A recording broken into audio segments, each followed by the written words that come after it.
할렐루야. 5월은 가정의 달이죠. 5주 연속 하나님께서 가정에 대한 말씀을 우리에게 주셨는데, 오늘은 마지막 편입니다. 이웃을 사랑하고 존중하는 가정. 가정에서 하나님의 사랑이 넘침으로 인해서 이제 이웃에까지 그 사랑이 퍼져나가야 돼요. 그래야 하나님께서 우리에게 더 큰 은혜를 주시고 2021년에도 가정마다 풍성한 열매가 맺혀지게 만들어 주실 줄로 믿습니다. 이 담장을 뻗어나가야 됩니다. 담장 안에 갇혀 있으면 안 돼요. 코로나 사태가 계속되어진다 할지라도 우리가 하나님께 받은 복은 담장을 넘어서 확장되어질 줄로 믿습니다. 하나님께서는 우리가 가정을 넘어 이웃까지 사랑하며 섬기기를 원하십니다. 여러분, 우리가 가정에서 남편과 아내를 존중하고 사랑하는 것, 자녀들을 사랑하고 존중하는 것 마땅히 해야 될 일입니다. 너무나 중요한 일이에요. 그렇지만은 이것이 이제는 확산이 돼야 돼요. 사회로 나가야 됩니다. 확장이 되어야 돼요. 우리는 혼자 살아갈 수가 없습니다. 더불어 살아가야 돼요. 더불어 살아가기 위해서는 존중하고 섬기면서 사랑하면서 살아가야 됩니다. 사람의 마음을 얻어야 돼요. 제가 늘 말씀드리죠. 구멍가게 하나를 하더라도 사람이 오지 않으면 그 가게는 망합니다. 우리는 돈을 벌기를 원하고 복을 받기를 원하면서 주변에 있는 사람들을 너무 소홀히 대할 때가 많아요. 주변에 있는 사람들을 존중히 여기고 소중히 여기는 그 사람이 하나님 앞에 복을 받을 수 있어요. 하나님께서는 사람을 통해서 복을 주시기 때문에 그렇다라는 것이죠. 그래서 오늘 본문 오늘 말씀은 이제 우리가 가정에서 하나님께서 주시는 풍성한 은혜를 받아서 세상으로 확산해서 나가자, 이런 말씀입니다. 특별히 오늘 우리가 읽은 누가복음 10장, 오늘 본문 10장이잖아요. 이 10장 말씀 읽었던 말씀 25절 전에는 70명의 제자들이 예수님께 돌아와서 그들이 보고하는 내용이 나와 있어요. 그 내용을 자세히 읽어보면은 우리가 주의 이름으로 귀신도 쫓아냈다고 그래요. 주의 이름으로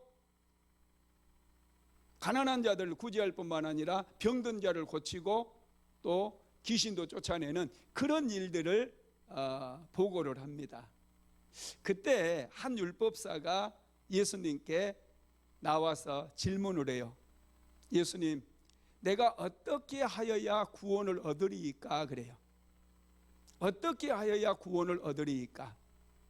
그때 예수님께서 그 율법 교사에게 다시 질문을 합니다. 당신은 율법 선생님이 아닙니까? 율법에는 뭐라고 기록되어 있습니까? 그때 이 율법 교사가 뭐라고 얘기하느냐 하면은 내 마음을 다하며 목숨을 다하며 힘을 다하며 뜻을 다하여 주 너의 하나님을 사랑하고 또한 내 이웃을 내 자신과 같이 사랑하라 하였나이다, 이렇게 대답해요. 이 말씀을 듣고 예수님께서 내 대답이 옳도다, 이를 행하라, 그리하면 살리라, 이렇게 말씀을 합니다. 그때 이 대답을 들었던 율법교사가 다시 자기를 좀 옳게 보이기 위해서 예수님께 한 가지 질문을 더해요. 그러면 예수님, 내 이웃이 누구입니까? 내 이웃이 누구입니까? 여러분, 우리의 이웃이 누구일까요? 영어 성경을 보면은, 영어를 보면 네이버라고 기록이 되어 있어요. 네이버. 이 두 개의 단어가 합해졌는데 어원이 네이 그리고 버라고 하는 이 두 단어. 가까운 이웃, 근처에 사는 이웃, 근처의 농부, 이런 뜻인데 사전적인 의미는요, 이웃 사람을 얘기하고 가까이에 있는 사람. 그런데 세 번째 의미가 좀 독특해요. 동료에게 도움을 주는 사람이 이웃이다 그랬어요. 그러면 여러분, 예수님께서 이 율법사에게 누가 이웃이냐 묻는 그 질문에 대해서 예수님께서는 어떻게 답변을 하셨을까요? 한 가지 비유를 들어서 말씀을 하십니다. 한 사람이 예루살렘에서 여리고로 내려가다가 강도를 만났대요. 가진 것 다 빼앗기고 강도에게 엄청나게 두들겨 맞아가지고 쓰러져 있었어요. 몸을 가눌 수조차 없어요. 중상을 입었습니다. 이 사람 주변으로 제사장이 지나갔어요. 제사장은 무슨 일이 있는지는 모르겠지만 이 사람을 외면하고 지나가 버렸어요. 두 번째로 레위 사람이 지나갔어요. 지금 살려달라고 소리 지르는 이 사람을 외면한 채 레위 사람 역시도 지나가 버립니다. 사마리아 사람, 유대인들에게 멸시받고 사람 취급도 받지 못했던 사마리아 사람도 그곳을 지나가게 되었어요. 한 사람이 강도를 만나서 쓰러져 있습니다. 몸을 가누지를 못합니다. 사마리아 사람은 가까이 다가가서 그 사람의 몸을 살피고 상처 입은 곳에 포도주를 붓고 기름을 발라서 치료를 해줍니다. 뿐만 아니라 그 사람을 일으켜 세워서 자기 나귀에 태우고 주막까지 데리고 가서 그 사람을 보살펴 줍니다. 그리고 바쁘기 때문에 사업차로 떠나가면서 주막 주인에게 데나리온 2를 주면서 이 사람을 잘 치료해 주시오. 만약에 비용이 더 든다면 내가 돌아오는 길에 비용을 갚겠습니다. 이렇게 얘기하고 길을 떠났다는 거예요. 그러면서 예수님께서 이 율법사에게 다시 질문을 해요. 이 세 사람 중에 누가 강도 만난 자의 이웃이겠느냐? 그때 율법사가 뭐라고 대답해요? 자비를 베푼 사람입니다. 이렇게 대답을 합니다. 여러분, 우리의 이웃이 누구냐? 우리가 도와주고 자비를 베푸는 그 사람이 우리의 이웃이 되는 거예요. 도움을 주고 도움을 받을 때 진정한 이웃이 될 수 있다라는 것이죠. 할렐루야. 여러분, 그렇습니다. 우리는 이 이웃에 대해서, 예수님께서 말씀하시는 이웃에 대해서 더 깊은 묵상이 필요하고, 누가 우리의 이웃인가? 여러분, 꼭 가까이 사는 사람이라고 해서 우리의 이웃이 될 수 있느냐? 그건 아니라는 거예요. 비록 멀리 산다 할지라도, 우리가 알지 못하는 사람이라 할지라도 예수 그리스도의 마음을 품고 우리가 그분들을 돕고 기도로 돕고 그들을 물질로 도울 수 있다면 그런 사람들마저도 우리의 이웃이 될 수 있음을 믿으시기를 바랍니다. 마태복음 25장에 보면은요, 예수님께서 이 세상에 오실 때에 이 세상 모든 민족을 한 곳으로 다 모은다고 그랬어요. 그리고 이 사람들을 2개로 나눕니다. 그래서 오른편에 사람들을 앉히고 왼편에 사람을 앉히는데, 오른편에는 양을 앉힌다고 그랬고 왼편에는 염소들을 앉힌대요. 그리고 이 오른편에 앉아있는 양들을 가리켜서 성경은 의인이라고 얘기를 합니다. 그리고 이 의인들은 하나님 앞에 복을 받을 사람들이라고 말씀을 하셔요. 한번 같이 볼까요? 마태복음 25장 31절로 34절입니다.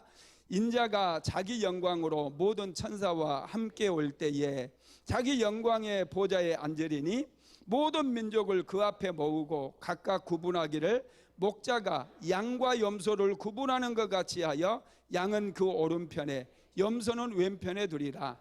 그때 임금이 그 오른편에 있는 자들에게 이르시되 내 아버지께 복받을 자들이여 나와 창세로부터 너희를 위하여 예비된 나라를 상속받으라. 아멘.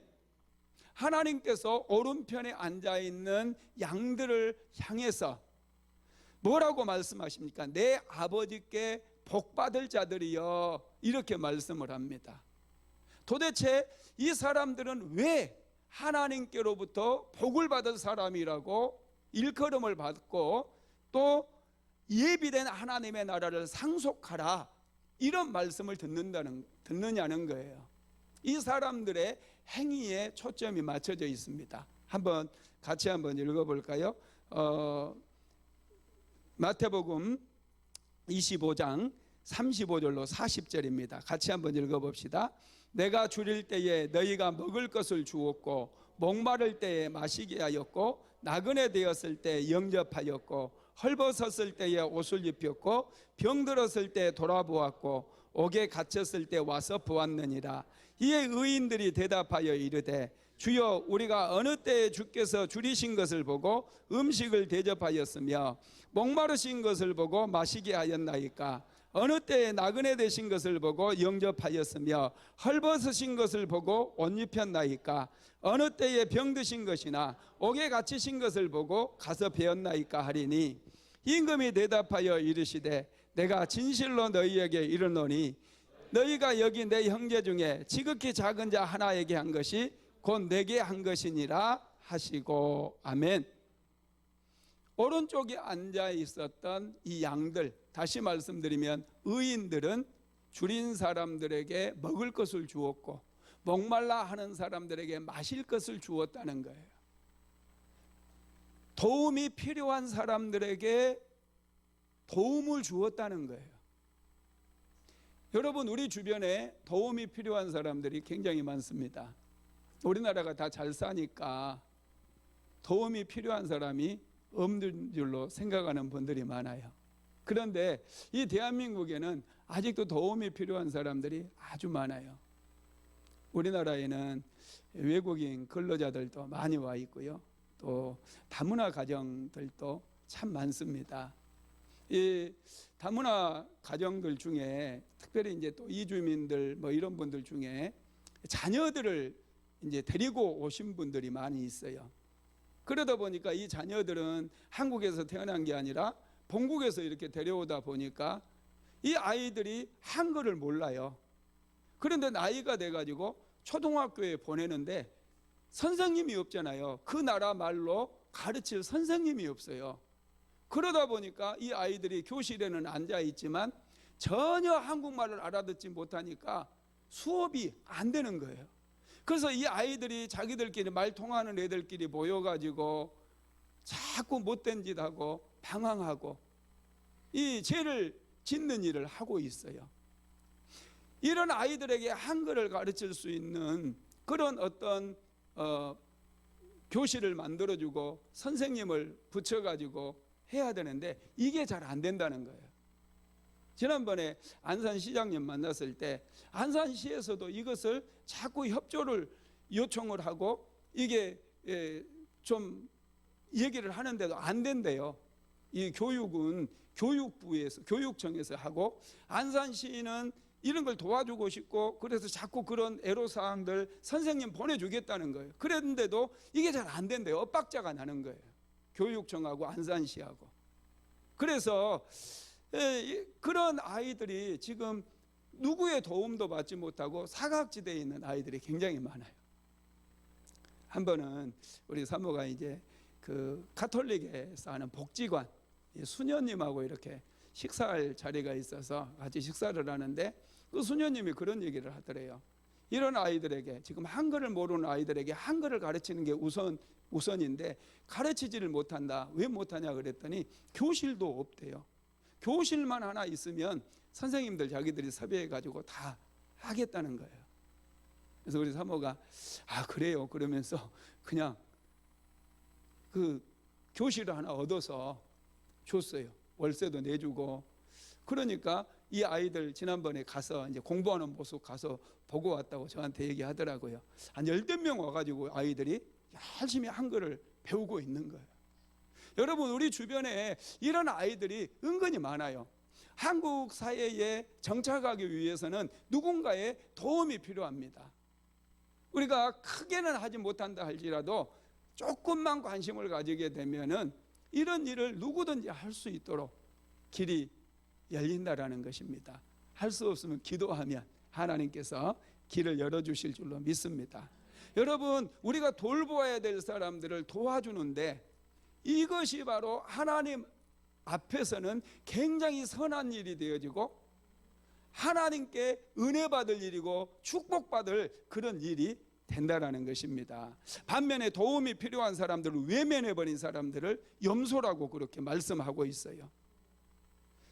여러분, 이런 사람들을 돌보지 않았는데 소외된 사람들을 돌보지 않는 것이 예수님을 돌아보지 않은 것이라고 성경은 말씀하고 있다라는 거예요.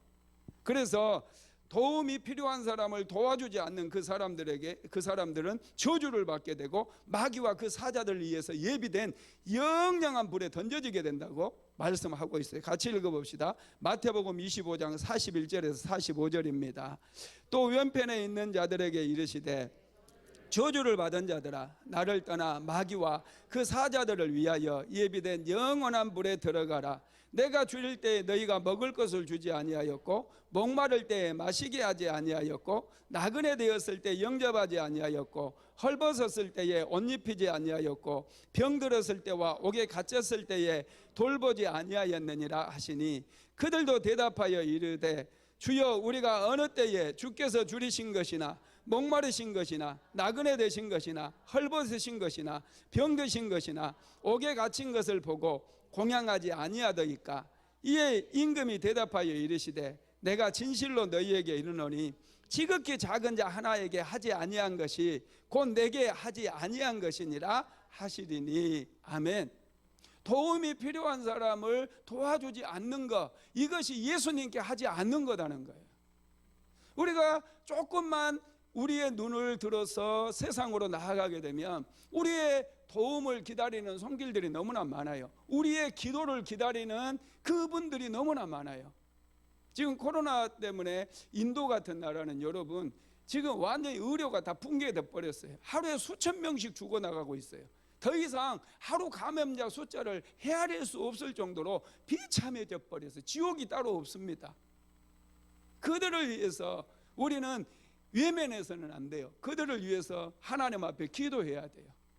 기도라도 하게 되면 하나님께서 그분들을 구원하시고 그분들을 위한 계획을 이루어 가신다는 거예요.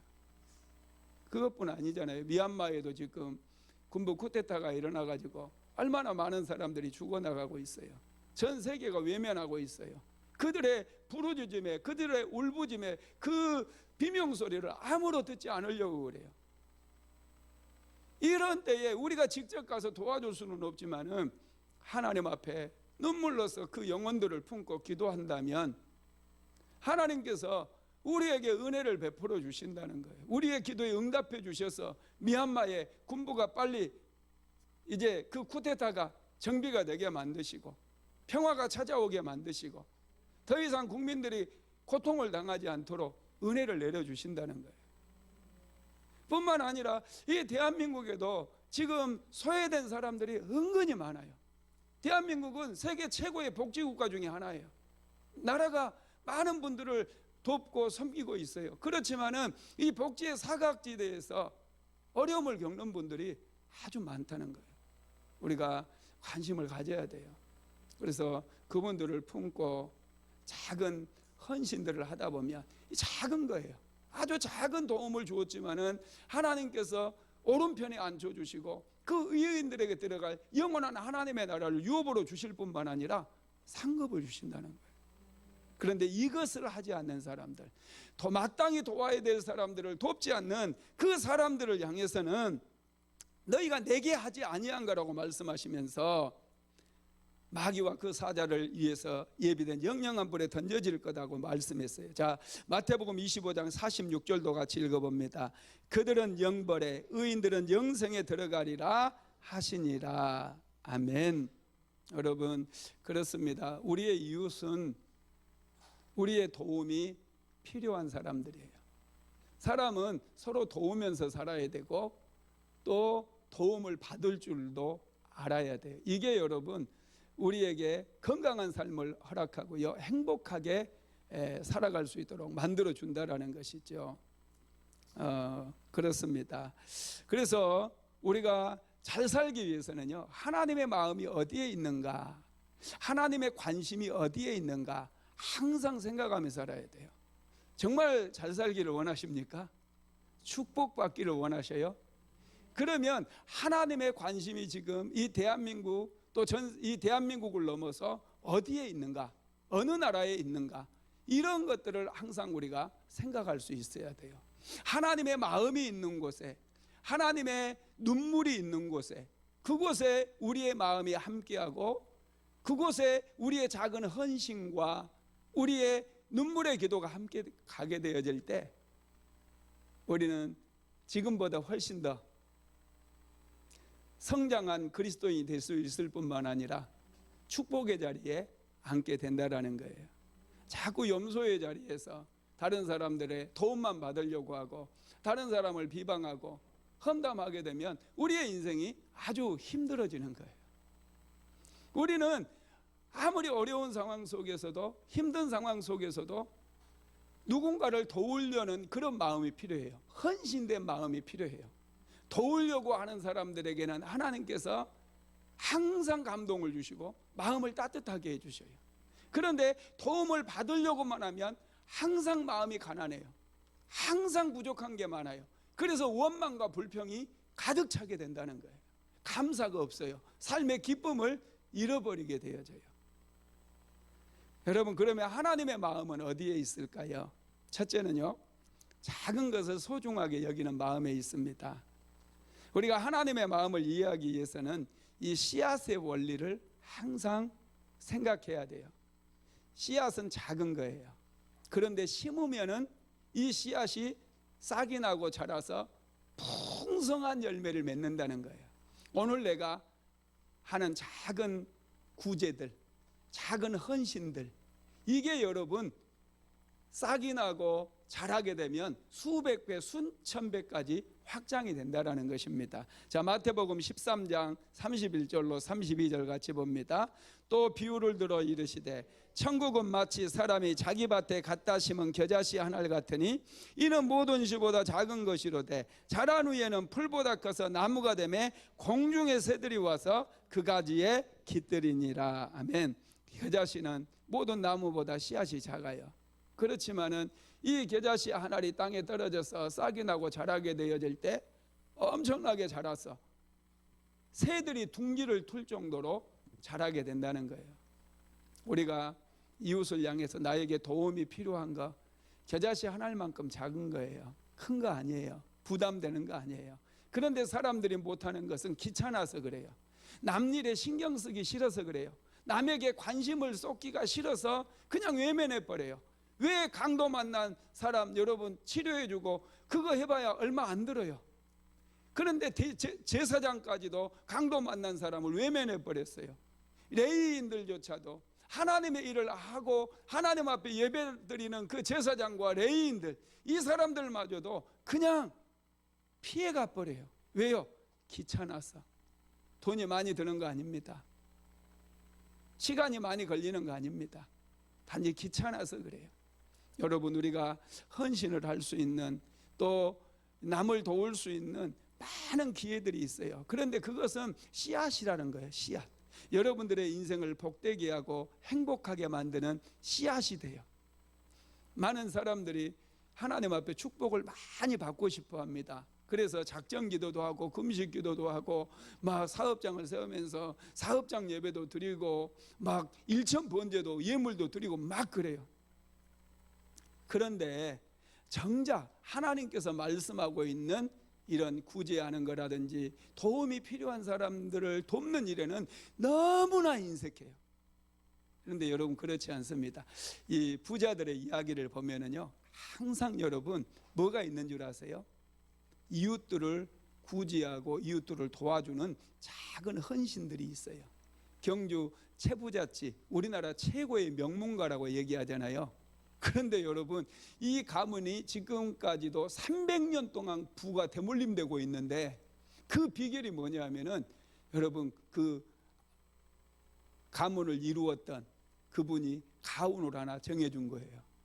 이분의 이 가훈을 보면은요, 여러분 얼마나 놀라운지 몰라요. 어려울 때 땅 사지 말고요, 이 어려움을 만날 때 창고를 열어서 구제하라고 나와 있어요. 그래서 실제로 임진을 한 당시에도요, 이 집은 동네 자기가 살고 있는 백리 안에 굶어 죽는 사람이 없게 하라 그래가지고 솥단지를 수십 개를 걸어가지고 누구든지 와서 굶는 사람 와서 밥을 먹을 수 있도록 그렇게 구제를 한 사람이에요. 그러니 여러분, 그 부가 끊어지겠습니까? 300년 동안 그 부가 계속되고 있다라는 거예요. 얼마나 여러분 놀랍습니까? 저와 여러분도 마찬가지입니다. 작은 것에 다른 사람을 도울 수 있는 작은 일, 이것은 축복이라고 하는 사실을 항상 기억하시고, 시간 없다고 바쁘다고 핑계대지 마시고 항상 작은 이 헌신, 남을 도울 수 있는 일이라면 앞장서서 하게 되기를 주님의 이름으로 축원합니다. 하나님께서는 이 작은 것에 하나님의 마음을 두셨어요. 그래서 누구든지 여러분 이 작은 것을 소중히 여기고 실천하게 되면 가정이 더 형통하게 되고, 자녀들에게도 그렇게 교육을 하게 되면 하나님께서 주시는 축복이 천대까지도 계속되어짐을 믿으시기를 바랍니다. 사르밧 과부 이야기 너무나 잘 아시죠?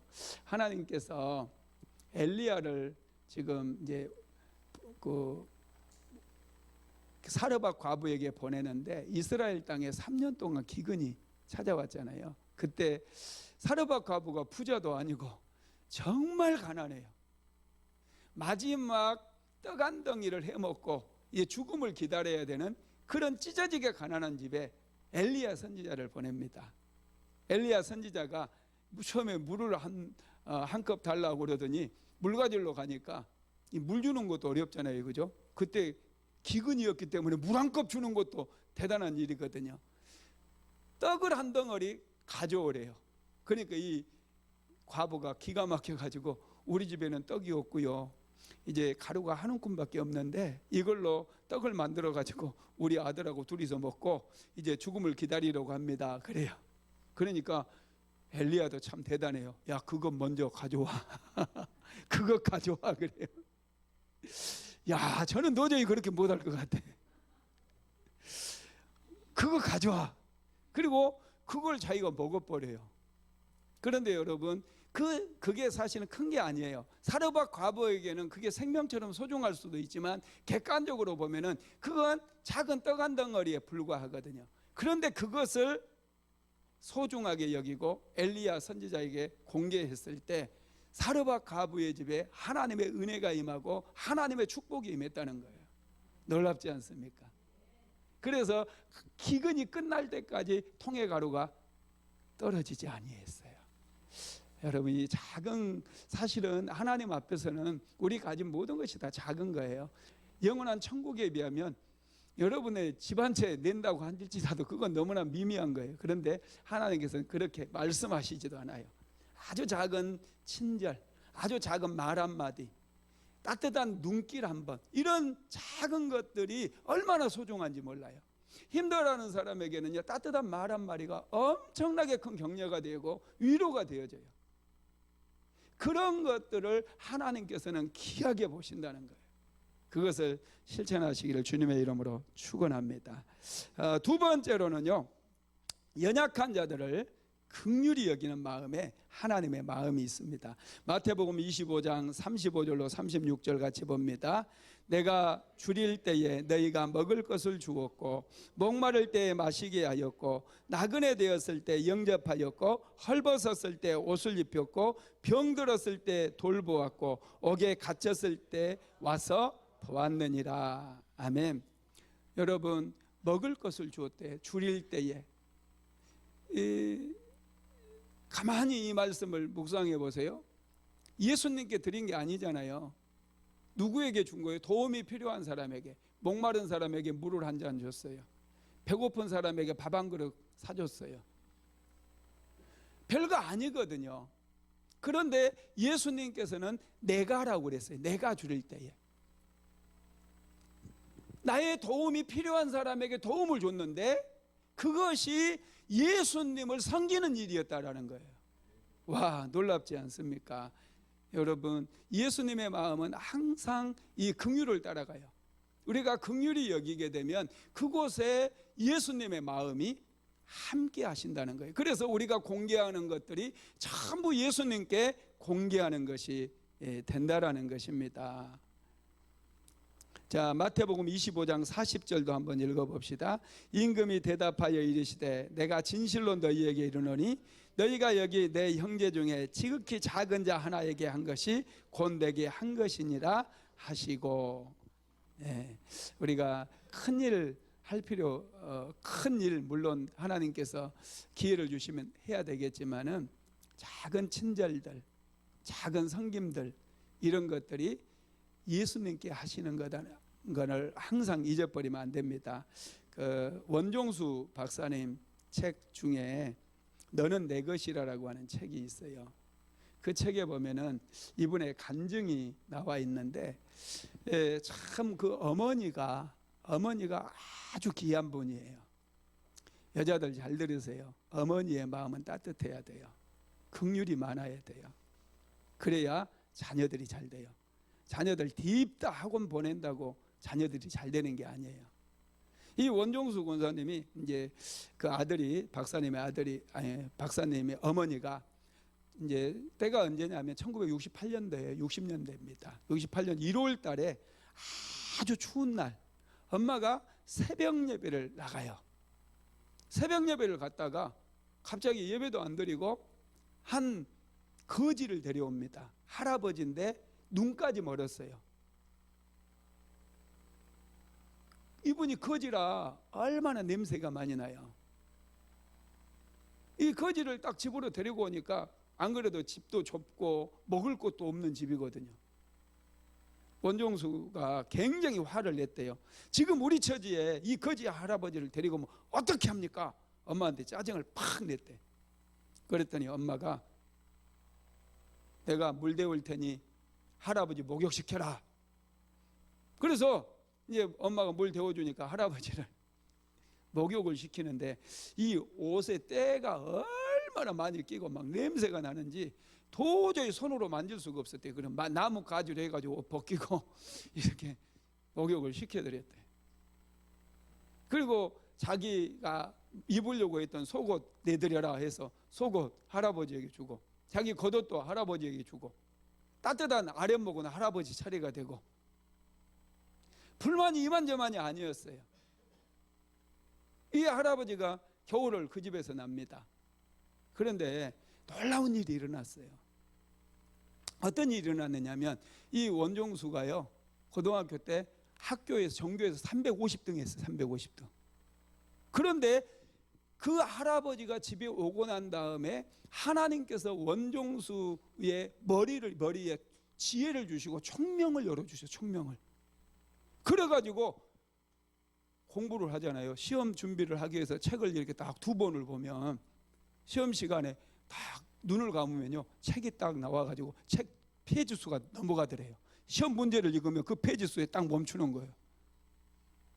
그래가지고 전교에서 350등 했던 애가요 졸업할 때 1등, 전교 1등으로 졸업을 해요. 그래가지고 서울대 의대를 가게 되고 서울대학교에서도 수석으로 졸업을 해요. 그래가지고 미국에 국비 장학생으로 유학을 가게 되고 암 전문 박사학위를 받고 지금 암 전문 병원 하고 있어요. 이분이 이제 미국에 유학을 가가지고 미시간 대학에서 그때 이제 우리나라 그 대학생 선교회 CCC 같은 그런 단체에서 이제 집회를 하는데 이 원종수 박사님을 강사로 초빙을 한 거예요. 그래서 하나님께 하나님 제가 이 아이들에게 무슨 말씀을 전해야 될까요? 이렇게 이제 딱 앉아서 한쪽 벽 기둥에 앉아서 기도를 하는데 하나님께서 그러더래요. 너는 이것을 이야기해라.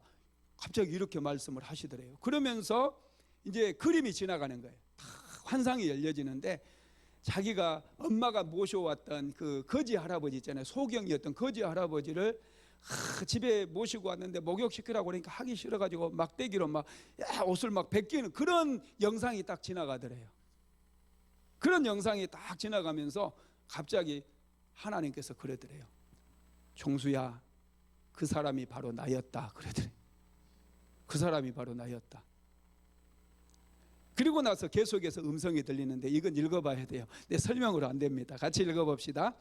종수야, 내가 배고프고 춥고 떨고 있을 때 많은 사람들이 거룩한 모습으로 성경 찬송 들고 새벽 기도하러 교회로 내 옆을 지나가더구나. 그 중에 아무도 나를 아는 척도 안 했고 가끔 어떤 이들은 동전이나 지폐를 던져주고 갔지. 그들 마음속에 누구를 모시고 살고 있으며 어떤 기쁨이 있는지 알 수 없더구나. 그렇지만 내 엄마가 어제 저녁도 죽이 모자라서 자식들에게 한 숟가락 더 먹이고 금식 아닌 굶식을 밥 먹듯이 했던 내 엄마가 내 지팡이를 잡고 너희들의 방으로 나를 인도하였구나. 그때 나는 너희 집이 궁궐 같았고 가나안 같았다. 푸른 초장이고 따뜻한 봄날 같았다. 너의 가정에 배고픔이 없게 해주마. 미시간 대학에 집회하러 갈 때 이 음성이 들린 거예요. 놀랍지 않습니까? 너의 가정에 배고픔이 없게 해주마. 그런데 여러분, 하나님께서 우리에게 배고픔만 없게 해주십니까? 이 원종수 권사는 세계적인 암 박사가 돼가지고요, 엄청나게 부자예요. 엄청나게. 하나님께서 여러분 축복해 주시니까 이런 놀라운 일이 일어나는 거예요. 그런데 원종수 권사님 어머니, 원종수 박사님 어머니가 한 일이 여러분 어떤 일입니까? 사실은 누구나 다 할 수 있는 일이에요. 그 할아버지 모셔다가 목욕시켜주고 몇 달간 먹여주는 거 누가 못하겠어요? 아들이 이렇게 될 줄 알면 한국 사람들 다 덤벼들 거야. 거지 다 데려다가 막 다 하지 않겠어요? 아들이 된다는데? 학원 안 보도 된다는데? 학원비 안 든다니까요. 이렇게 하면 학원은 그냥 냅다 셀이 막 300만 원짜리 400만 원짜리도 막 보내잖아. 한 달에. 자식 잘 되는 일이라며. 그런데 정작 사람들이 이렇게 연약한 자들을 보면, 도움이 필요한 사람들을 보면 외면해버리고 무시해버리고 오히려 짓밟아버려요. 얕잡아보고 비웃어버려요. 이런 마음들이 여러분 우리 인생을 무너뜨리는 거예요. 우리는 존중히 여겨야 돼요. 지극히 작은 자 하나라도 소중하게 여기고 존중히 여겨야 돼요. 자녀들 잘 되기를 원하시는 분들은요, 항상 선한 일을 많이 하시기 바랍니다. 다른 사람 구제해야 돼요. 돕는 일을 많이 하게 되면 하나님께서 자녀들 축복해 주시. 이 원리를 몰라요. 이 원리를 몰라요. 하나님께서 정말로 원하시는 것은 지극히 작은 자들에게 친절을 베풀고 그들을 긍휼히 여기고 그들에게 작은 선을 행하라. 바로 그런 말씀인 것이죠. 여러분, 우리는 그런 일을 해야 돼요. 그래서 우리 교회에서도 이런 일들을 좀 하기 위해서 선교사님들 거처가 없으니까 올해 작년부터 올해 우리가 선교관을 3개를 구입을 했어요. 그래서 선교사님들이 좀 쉬었다 이렇게 재충전할 수 있도록 그렇게 우리가 배려를 하고 있습니다. 또 그것뿐만 아니에요. 앞으로 우리 교회가 복지센터도 할 거예요. 복지관 같은 것도 해가지고 정말 필요한 사람들, 도움이 필요한 사람들, 그 도움이 필요한 사람들에게 실질적인 도움을 주는 그런 일들을 우리가 해야 됩니다. 성도들도요, 봉사를 많이 해야 돼요. 그런 면에서는 시간도 여러분 그게 씨앗이에요. 열심히 일하지만은 나 혼자 잘 먹고 잘 살기 위해서 일하는 것보다도 그런 단체에서 우리가 봉사하고 헌신하게 되어질 때 하나님께서 100배로 1000배로 갚아주신다는 것을 항상 잊어버리면 안 된다는 것이죠. 예수님께서 우리를 구원하신 목적이 뭔 줄 아세요? 한번 읽어봅시다. 디도서 2장 14절입니다. 그가 우리를 대신하여 자신을 주심은 모든 불법에서 우리를 속량하시고 우리를 깨끗하게 하사 선한 일을 열심히 하는 자기 백성이 되게 하려 하심이라. 아멘. 예수님께서 십자가에 못 박혀 죽으시고 우리를 우리에게 제사함을 주시고 우리에게 구원을 주신 그 목적이 뭐냐? 선한 일을 열심히 하는 자기 백성을 만들기 위함이라는 거예요. 오늘날 그리스도인들이 왜 욕을 먹습니까? 너무 욕심이 많아요. 자기밖에 몰라요. 너무나 이기적이에요. 교회도 자기 교회밖에 몰라요. 우리는 이 담장을 뛰어넘어야 돼요. 너무 이기적으로 살면 안 된다는 거예요. 좀 뛰어넘읍시다. 할렐루야. 나 혼자만 생각하게 되면 하나님께서도 관심도 안 가지세요. 내가 지금 사업이 어렵고 힘들고 어렵지만은 나보다 더 어려운 분들에게 관심을 가지고 그분들의 필요를 생각하고 그분들을 위해서 우리가 기도하고 돕는다면 하나님께서 나를 도와주시는 거예요. 신기해. 이게 영적인 법칙이에요. 아주 놀랍습니다. 하나님께서는 우리의 착한 행실들을 보고 세상 사람들이 하나님께 영광을 돌리기를 원하십니다. 자, 마태복음 5장 16절 읽어봅니다. 이같이 너희 빛이 사람 앞에 비치게 하여 그들로 너희 착한 행실을 보고 하늘에 계신 너희 아버지께 영광을 돌리게 하라. 아멘. 여러분, 하나님께서는 우리의 삶을 보고 계셔요. 예수를 믿으면서도 맨날 술에 취하고 갤갤거리고 아주 나이 먹어도 그냥 맨날 술 취해가지고 술주정인하고 사는 거, 이건 정말 하나님께 싫어하셔요. 정신을 똑바로 차려야 돼요. 나 인생 하나 세우기 힘들지만은 내 인생은 하나님의 은혜로 세워가고 다른 사람의 삶을 좀 돌아보고 다른 사람을 좀 생각하면서 내 가정을 뛰어넘어서 이웃을 좀 돌아보고 이웃에게 선을 행하고 아름다운 일을 좀 하면서 여러분 인생을 아름답게 갖고 가야 되지 않겠습니까? 어떤 사람들은 자기의 인생을 세울 뿐만 아니라 다른 사람의 인생까지 세워주면서 그 인생이 아름답고 향기가 나는 그런 인생이 있지 않습니까? 그런데 어떤 사람은 민폐예요. 맨날 다른 사람에게 신세 만지고 맨날 다른 사람에게 고통만 안겨주는, 그리고 피해만 주는 그런 인생도 있다라는 거예요. 그렇게 살면 안 돼요. 우리가 지금 현재 살기가 힘들고 살림이 넉넉하지 않다 할지라도 마음을 크게 가져야 돼요. 더 큰 미래를 보면서 하나님의 축복을 기대하면서 우리가 선을 행하다 보면은 하나님께서 우리의 인생을 향기가 진동하는 축복된 인생으로 만들어 주신다는, 부끄러운 인생 살면 안 돼요. 이 세상은 한 번뿐이에요. 우리는 태어나서 또다시 태어나면 이런 얘기를 하는 분들이 있는데 다시 태어날 일 없어요. 절대로 우리는 다시 태어나지 않아. 우리 그리스도인들은 그런 말은 입에 담지도 말아야 돼. 이번 생이 너무나 소중하기 때문에 이번 생을 한 번밖에 살 수 없는 이 인생에 목숨을 걸어야 돼요. 그래서 인생을 향기롭게 다른 사람들에게 아주 선한 영향력을 끼치고 그 사람 참 인생 잘 살았다, 그 사람 본받고 싶다, 이런 삶을 살아야 된다는 거예요. 부끄럽게 살면 안 돼요. 맨날 어디 바람이나 피우고 아주 저질스럽게 죄나 지을 생각하면서 그런 정신머리로 인생을 살아서는 안 된다는 거예요. 우리는 부끄럽게 살면 안 돼요. 자랑스럽게 남들을 도우면서 다른 사람들을 유익하게 하면서 그런 인생을 살아야 돼요. 세 번째로, 하나님의 마음은 이웃을 사랑하는 사람에게 상을 주시는 데 있습니다. 자, 마태복음 10장 42절 한번 같이 봅니다. 또 누구든지 제자의 이름으로 이 작은 자 중 하나에게 냉수 한 그릇이라도 주는 자는 내가 진실로 너희에게 이르노니 이 사람이 결단코 상을 잃지 아니하리라 하시니라. 아멘. 하나님께서는 이웃을 사랑하는 사람들에게는 큰 기쁨을 주셔요. 여러분, 한번 다른 사람을 위해서 좋은 일 한번 해보세요. 얼마나 기분이 좋은지 몰라요. 야, 정말 행복해요. 맨날 나에게만 집중하지 마세요. 없는 것만 바라보지 마세요. 없는 것만 바라보면 자꾸 인생이 힘들어져요. 걱정, 근심으로 가득 자게 되고 밤에 잠도 못 자고 불면증이 생길 수밖에 없어요. 그런데 고통을 당하는 사람들에게 눈을 돌리고 관심을 두고 그분들을 위해서 기도해주고 내가 어떻게 저분들을 좀 도울까, 이렇게 우리의 담장을 뛰어넘게 되어지면 그때부터는 하나님께서 감동을 주시고 기쁨을 주시고, 와, 여러분 얼굴에 화색이 돌기 시작해요. 우리가 산책하다 보면은 또 길을 가다 보면 어떤 사람들이 얼굴이 까매요. 마치, 죄송한 말이지만 시체가 걸어가는 것 같아요. 그런데 어떤 사람들을 보면은 얼굴이 막 해같이 빛나요. 해같이. 얼마나 아름다운지 몰라요. 여러분, 이 차이가 어디에서 나온 줄 아세요? 자기 중심으로 사는 사람들은 항상 얼굴이 어두워요.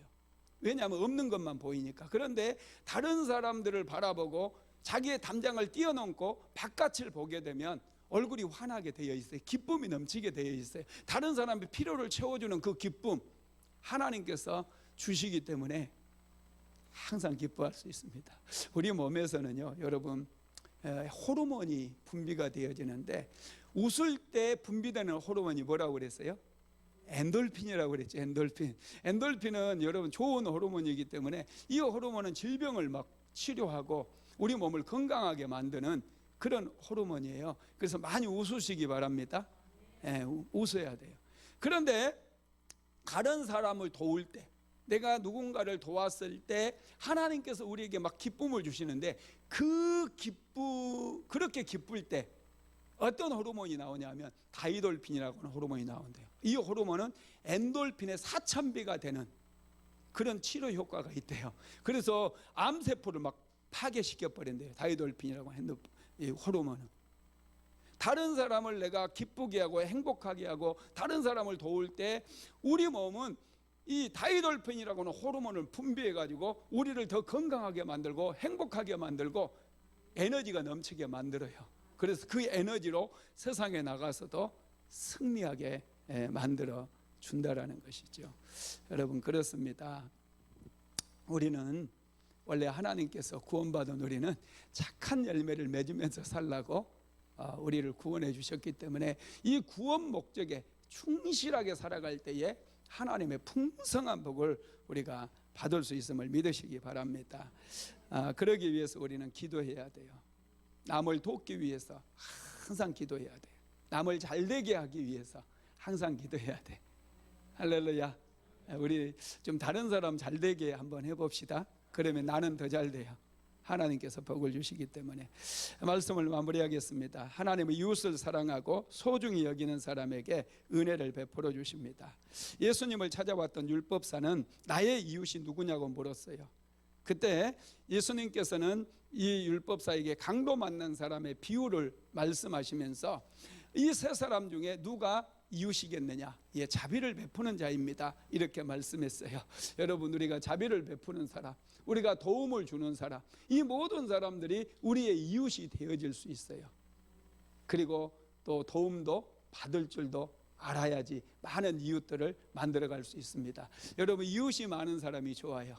많은 사람들이 나의 이웃일 때 나는 무슨 일을 해도 잘 되고 하나님의 축복도 받게 되는 거 믿으시기 바랍니다. 사마리아 사람은 여러분 유대인들이 개취급을 했고 굉장히 무시당했던 사람이에요. 그런데 여러분, 이 어려운 사람을 만났을 때 그는 시간을 허비를 합니다. 우리는 좀 허비하려고 하는 그런 마음이 필요해요. 제사장들은 시간 허비하기 싫어서 그냥 갔어요. 물질 허비하기 싫어서 귀찮아서 그냥 갔어요. 레위 사람도 그냥 갔어요. 그런데 사마리아 사람 마음속에는 이 사람을 위해서, 이 불쌍한 사람을 위해서 헌신하기 위한 그런 마음이 준비되어 있었어요. 그래서 자기의 포도주도 허비하고 감람류도 허비하고 자기의 나귀에 태워가지고 주막에 들여 넣어주고 물질도 허비하고. 여러분, 이렇게 허비하려고 하는 이런 마음이 있을 때 우리는 진정한 그리스도인이 될 수가 있습니다. 내 것만 움켜쥐려고 하지 말고 허비하는 저와 여러분 되시기를 주님의 이름으로 축원합니다.